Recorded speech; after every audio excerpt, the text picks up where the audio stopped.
Shalom, friends of Israel. I'm Ron Werner, president of the Alexander Muss High School in Israel by Jewish National Fund, USA. Thank you for joining us on our daily briefing as we continue to stand in solidarity with our family and our friends in Israel. Joining us today is retired Colonel Miri Eisen, Managing Director of the International Institute for Counterterrorism at Reichman University, formerly known as the IDC in Herzliya. Prior to her role with the Institute, Colonel Eisen served in the IDF for over 20 years as the Deputy Head of Combat Intelligence Corps and the personal assistant to the Director of Military Intelligence. She also served as former Prime Minister Ehud Olmart's international media advisor during the Second Lebanon War. Colonel Eisen, we thank you for joining us today. We heard from your colleague, Boaz Ganor, about a week after this war began, and we're pleased to receive your report today at 39 days into the war. Wow. So first of all, I say from Jerusalem, which is where I happen to be right now, Shalom and Erev Tov. Thank you so much for the introduction and for asking me to come and join. Am I going to jump in right now? I'm going to jump in right now. Absolutely. Shalom to everybody wherever you are right now. As Ron said, we're on day 39. When we talk about day 39, it's like, what does that exactly mean? I'm going to be personal a bit, 5.5 weeks. And what I want to try and describe to you now is, in hindsight, what we didn't necessarily know after 1 week, but that we understand much better after 5.5 weeks, what has happened, what Hamas's master plan was. To a certain degree, I'm going to talk about what they have succeeded in, but I'm also going to talk about the immense failures and where we're going right now. So first of all, on a personal note, and I'd like to share it with everybody, on October 7th in the morning, I was at home with my husband, 3 kids, all of my children all serve in the military. The 2 older ones are officers. The younger one is computer programmer in the military. And I say that because for the last 5.5 weeks, I've been pretty much home alone. And you'd say that's the negative sense. And my husband was called up. All 3 of my children are serving. And today I have a smile on my face because my officer daughter in the Golani Brigade came home for the first time since the beginning of the war. So everybody, these are smiles nowadays, and we need to remember them. Every single one of us has a personal story. Hamas built a master plan. None of us like to think of it in those terms. When I say that Hamas, the terror hybrid organization, I want you to remember that term, terror hybrid organization. When they started this plan and this master plan, essentially at this stage, I'm going to say they probably started planning it a decade ago. That's a long time, 10 years of planning. When I talk about the master plan, we're pretty much right now in what I'm going to call stage 3 of their master plan. That doesn't mean that we are playing by what they did. But what is their master plan? What do I mean by that? Hamas planned an atrocious, barbaric, genocidal attack. That we all know. That's October 7th. But that's not the plan. The plan is to do an attack of unprecedented cruelty, hand in hand with kidnapping, taking hostages. That's part of the plan. But hand in hand with a media manipulation plan that was implemented and started long before the Hamas attacked Israel in such a brutal way on October 7th. Why am I saying that now, after 5.5 weeks? Because the media manipulation, the media master plan, the one that Hamas have implemented, started long before October 7th. And I am so hoping that right now there are some of you in DC listening to this from DC, participating in that. And you're all there because all of us are aware that when it comes to what has happened in the media, both social media and regular media, both in the United States and worldwide, that is part of Hamas's media manipulation and part of the master plan. I want to take it in stages. I want to try and give you a clear idea in that sense of the master plan and where we are right now, and why I am so proud of the people I'm talking to in that sense, that stand up and are with us and are withstanding this master plan. Hamas on October 7th did a physical attack, a barbaric, unprecedented, genocidal attack. They meant to do more. They meant to attack more communities. They meant to go deeper inside Israel. We actually did not get, in that sense, I'm saying that when we look at October 7th as a failure, and it was on so many different levels, but that is the amazing within that failure, not just of the heroism of Israelis at that day, but in stopping what was a much bigger plan. But in the plan itself, what they wanted to do was to attack in a very broad way, to what they're going to say, expose Israel as weak. They haven't succeeded on that one. They have not succeeded in exposing Israel as weak, as the Israel supportive world is weak. They exposed their own atrocities. But what they wanted to achieve on Saturday, October 7th, was to present, and this is part of that media manipulation, a presence that shows we Hamas strong, Israel weak. Why does that matter? Because on October 7th, they filmed themselves. They had GoPros on their foreheads. They uploaded it onto their phones. They live streamed it on their phones. And in the atrocities, as we're all aware, they live streamed much of the atrocities live to families. This is all part of terrorism. This is not a standing military that represents a people that has come to attack and to either conquer land or to change the situation. No, this is a terror organization that what it tries to do is to manipulate all of us. And I say, I'm manipulated. I don't know how to withstand the atrocities and what happened there. And I say that of me, Miri, because I'm talking about every single one of us right now. We have all been impacted by that manipulation, by that terrorizing of October 7th. But that's only part of the master plan. Because what that master plan is it goes out in two different ways. It is supposed to terrorize and scare us. And it is, and this is a hard concept for most people to understand, it is supposed to empower and embolden those who are doing the attack. It's supposed to empower and embolden those who support it.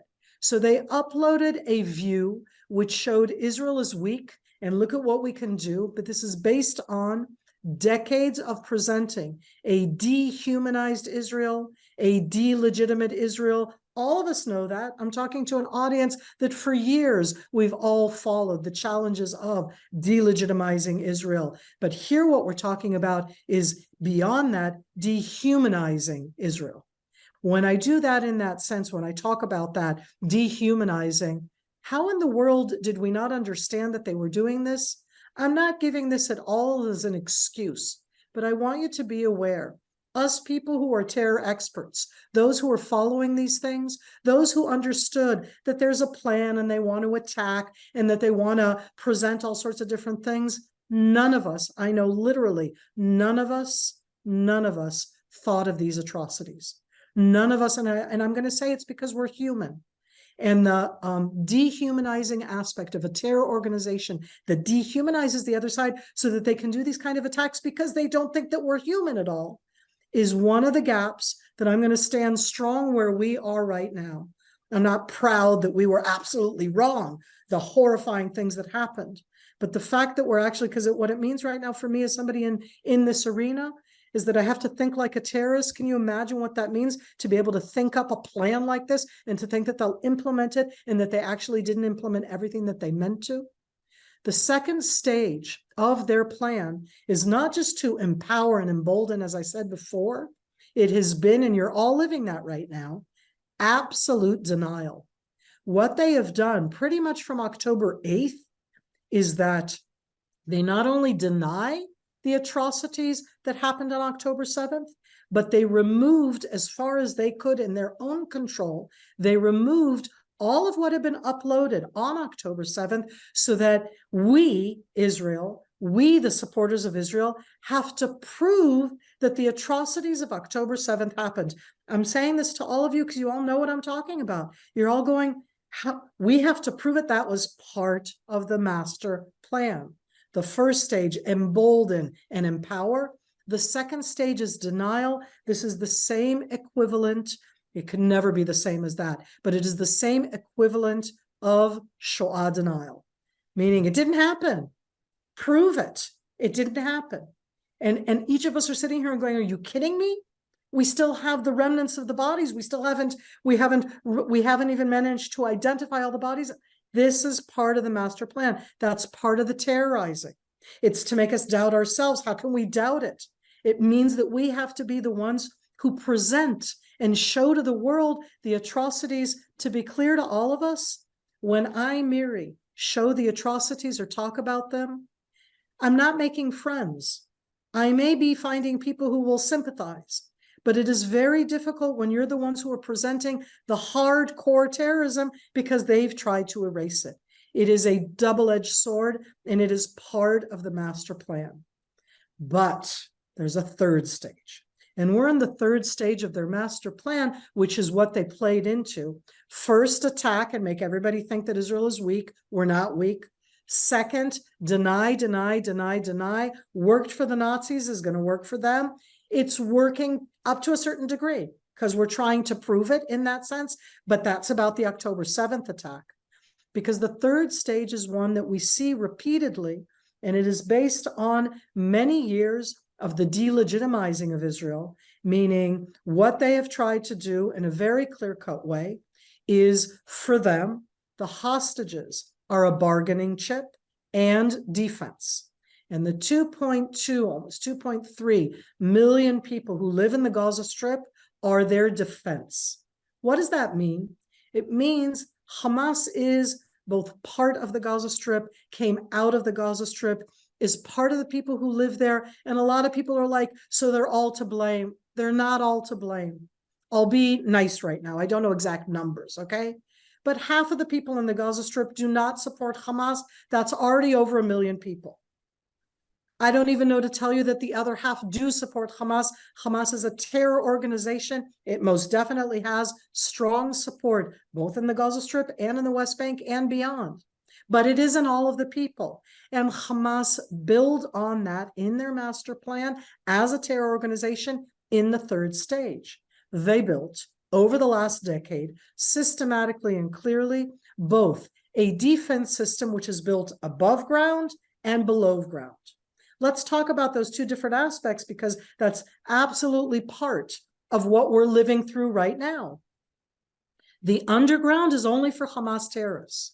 The subterranean tunnel system that we all knew about, that didn't surprise anybody, but I don't think that any of us understand what it means. They have built their entire defense system, and look at some of the IDF tapes that have come out once we're in the Gaza Strip and we're starting to go and show them from up close. We're talking about openings that go down 20 to 30 yards, that go down into a system which is deep underground.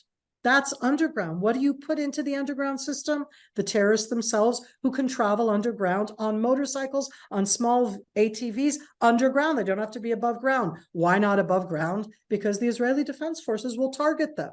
What do you do above ground? You have 2.3 million people.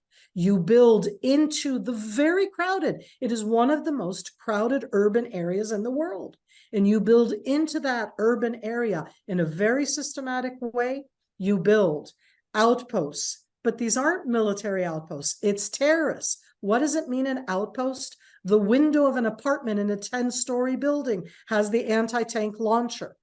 The doorway of a building on the ground floor has the launcher that you're going to have with the suicide drones, the UAVs, the RPG launchers, all of these capabilities, all with 20 to 30,000 trained terrorist operatives that go down into the tunnels, pop up, fire, etc. That was all built up front. That's part of the master plan.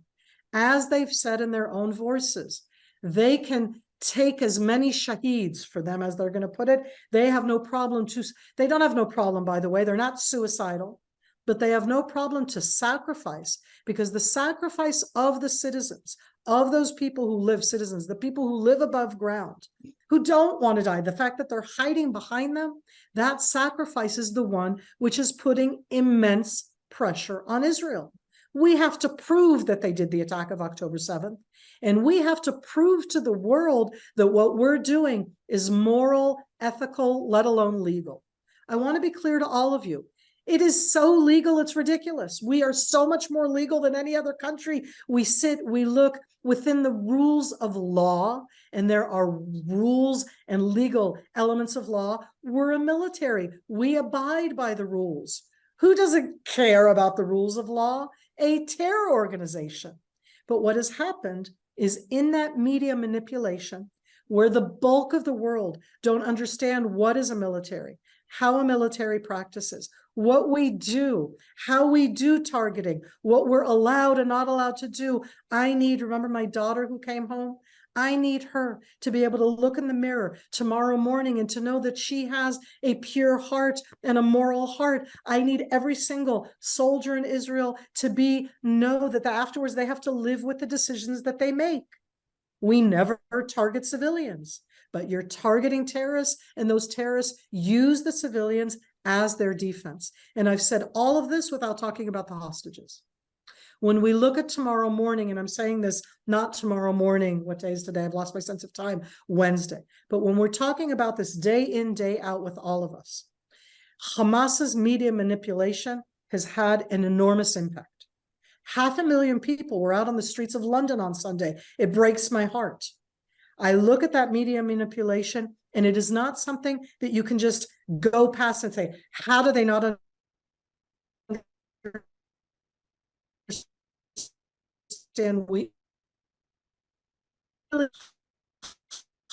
Hamas, and through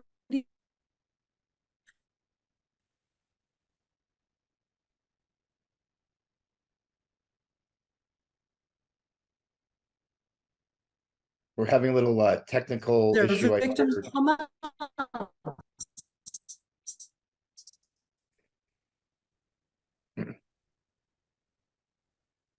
We will try to get the Colonel's audio. 1 second, please. Okay, I think unfortunately it looks like we have temporarily lost the Colonel. Hopefully she'll be able to rejoin us. If not, we will all send her a message of thanks.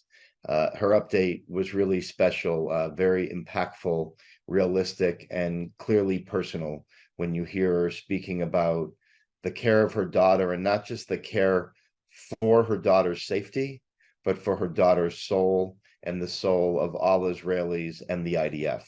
Ron, thank you so much. I have come back. I'll just say Excellent. right now, no, I'm here, that I really appreciate all of you listening in and understanding. We need to understand, in that sense, the challenges that we're facing right now, and we're facing them together. I don't know how to face these challenges without you. And I just wanted to end by saying thank you for being with us, for standing with us, for understanding this. A horrific terror organization needs to be called out, and that's what we're trying to do. So again, Ron, thank you so much. I really appreciate having had the time here and being able to talk to this amazing audience, and I hand back on over to you. Colonel Eisen, again, thank you. We appreciate you. And one thing that we just heard is the importance of Am Yisrael and support, something I learned many years ago, leading a solidarity mission after Protective Edge. And a soldier interrupted me and said, Ron, it is we who thank you. When you are here, we feel the hand of every Jew in the world on our shoulder. And that's what we are all doing through Jewish National Fund USA today. Our next guest is a dear friend, Tal Ohana, the mayor of Yerucham. Tal, I can't but think of the incredible event we had less than a year ago for Women for Israel here in Denver, when you inspired 150 guests in my store. Today, we're going to hear a different story, and we really appreciate what you're going to share with us from the ground. So Tal, please. Ron, I'm so sorry. I'm going to interrupt real quick. Instead of going to Tal, Russell is actually ready now. We're going to change the order. So Tal will be with you shortly. We're going to go into Russell. As we say when we lead trips in Israel, Israel is fluid, so are the JNF daily updates. So we're now going to migrate over to Russell Robinson, the Chief Executive Officer of Jewish National Fund. Russell is joining us live from Washington, D.C., along with thousands who've descended upon our nation's capital to show the support for Israel, to demand the immediate and safe return of all of our hostages, to stand up against anti-Semitism, what I really call Jew hate. Russell, you've said to us on these briefings, we're not here to talk about them. We're here to talk about us, to represent our family. We are so glad that you can connect all of us on this call today, allowing us to share in this peaceful rally, which is about our love, which is about positive Israel, which is about resilience. Russell, over to you, please. Ron? Yes, sir. Russell Robinson. I'm here in Washington, D.C. To everybody on today's Zoom call. I just took a train in. We have buses that are coming in from all over the Tri-Cities. I know there's airplanes coming in from Houston, Texas, from all over from Chicago. And we're expecting, anywhere between 60 and 100,000 people here marching on Washington. And it's a march about peace. It's a march about humanity. It's a march about good over evil. That is what brings us out in great numbers under the umbrella of Israel and the Jewish people. And so I'm just one of representing the 600,000 people who participate in our campaign at Jewish National Fund, in the people who have brought already our resilience campaign to record amount of numbers, to the opportunity to make a difference. I'll just tell you that yesterday, we were dealing with the North, we're dealing with special vehicles to allow them to visit their communities and to be safe. And here, we're going to talk about us tomorrow. We are here about life. We're not here with anger, and we're talking about the others, we're talking about us. And our right as a Jewish people, our right as Israel to exist, to be prosperous, to be able to provide and make the world a better place. That is who we are at Jewish National Fund. That is who we are as the Jewish people. Am Yisrael Chai, all of you. Thank you. Russell, thank you so much. We know that everyone on this call is literally standing on your shoulders today. We thank you for supporting us and representing us. We hope you have a great day. We'll be watching from afar. Now we're going to jump back to Israel, to Yerucham, to my friend Tal Ohana, the mayor, who's really a pretty incredible person. Tal, if you can provide us your update from the ground, please. Thank you, everyone. It's a great honor for me to speak on behalf of you. Since the situation started, the emergency situation started, we are here in Yerucham and trying to supply services and to give the best tools and options for 600 people who left their houses right after this horrible Shabbat. Most of them are coming from Sderot, part of them are coming from Sdot Negev, which is a regional council, Netivot, Ofakim, and Eshkol. I must say that for us, it's a huge mission that they will feel home. Just a few days ago, they wrote me an email and said, please make everything you can that we will stay here. We need to recover. We cannot go home. Yes, our houses are okay, nothing happened, but our children and us not feel safe there. We want to recover. We want to stay here in Yerucham. Luckily, we have one alert, one siren, and since then we are okay. So they feel safe. One of the mothers told me that the nature, the mountains, the desert, help them, the children, to recover. And the children say, Mom, please take me home to Yerucham. So we open 3 kindergartens. We ask from some teachers who finished there and retired to come back and to open those kindergartens in the first week. And we open elementary school in our innovation center. It's amazing what's happened there. Children with startups, engineers, all together. They have a very innovative learning. And from morning to night, we have different activities for the parents, for the children, for the babies. We are willing that one of the community will stay here anytime she will need in Yerucham. I just finished a meeting with part of the neighborhood because they told me, Tal, we are not feeling safe. When it became dark, we closed the doors, the windows. We are on the middle of the desert. We don't know what will happen. All of them are young couples. They are very new in town. It's a new project. And I told them, you know what? I cannot, it's not my mission to give you security. I can ask some volunteers to come to go, but I cannot let you feel safe because it's not my mission. But I told them those words, and then I told myself that I need to do something for them.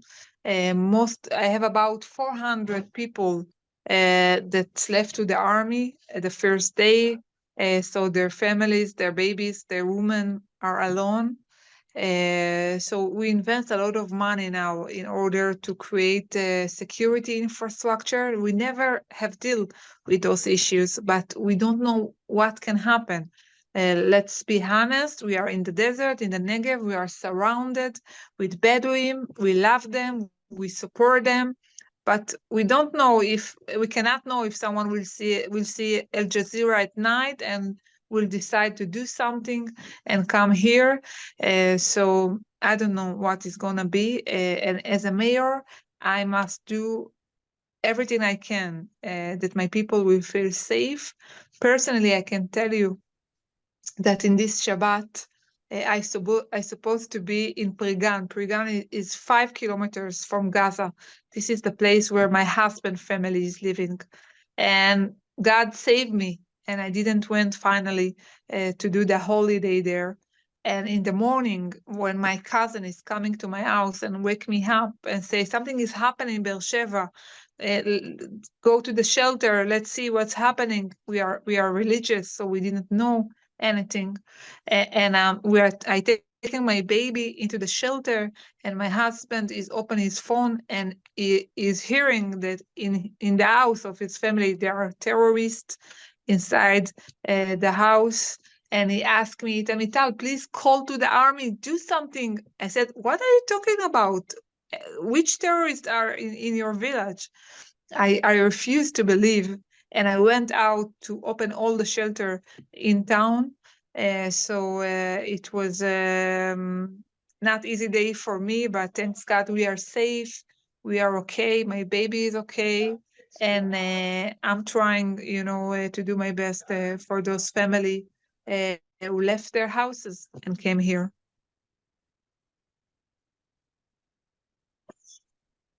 Tal, we thank you so much. I'm glad you mentioned your baby. I remember last year when you were in Denver, she was so little, yet you came here to travel in the States to help and do work for Israel, which speaks to your commitment to Yerucham and the people of Israel. We know it's a really difficult time. We thank you for what you're doing, what your community is doing, absorbing 600 people, and look forward to the day when we can have a real hug again that hopefully will be one day soon. I want to thank all of our guests. I just want to say thank you. Please. I just want to say thank you because thanks to you. And when I called Tali and say there is an elementary school that the student didn't come back because we don't have shelters for them. It's a new school. In one day, we got money, and in 1 week, we have shelters for them. It was Friday night that the shelter came. And I must say thank you because, we work together, dreaming about demographic growth, about economic development of the Negev. And nowadays, in this emergency situation, you were the first one to give us help. So just to say thank you for that. Tal, we do it with pleasure. This is Jewish National Fund USA. We represent the people of Israel, the land of Israel. And when we say we are one Jewish people, it makes me think of the Shema Yisrael. We talk about one. One is about God and one is about us as a people. And we are seeing a very united Israel and Jewish people today that you represent. We cannot thank you enough for what you're doing. We thank Colonel Eisen. We thank Russell for the ground update. And I want to remind everyone, as we keep telling you, you can support our resiliency campaign, jnf.org/support Israel.